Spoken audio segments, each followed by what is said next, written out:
have you ever thought what it must feel like for a poor Arab woman somewhere in Nablus or Jenin whose children are shot in the middle of a, you know, running around throwing stones? I know they shouldn't be throwing stones. I think that must be awful. Yeah. I feel for every mother that loses their child for whatever reason. Well, what I feel also is awful is those Israeli conscripts who have to deal with the situation. A youngster of 18 or 19 finds himself in perhaps in the West Bank or Gaza in front of a group of women and children who are hurling, they're not stones, they're rocks. I've actually seen them. They are great big rocks. What I find even more appalling is the mentality of anyone who can send their women and children to attack soldiers, if you like, to become the front line. To my mind, that's horrific in itself. This is not the way normal human beings behave. But I mean, you are aware of the fact that in Arab eyes, Arab people suffer from Israel. I don't see Arab people suffering from Israel necessarily. Well, no, I don't see the suffering. But can you understand that they see it for like me that? as a Jewish person has many different connotations.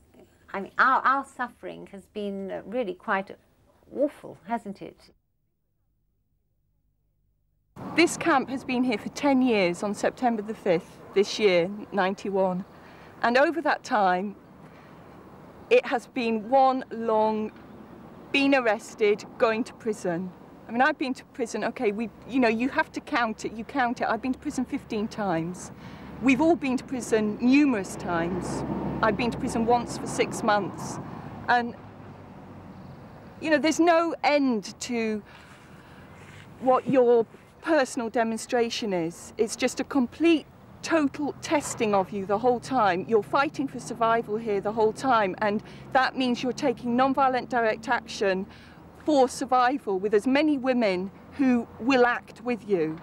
And that has meant being in court over and over and over again. You know, it's like a witch trial, basically.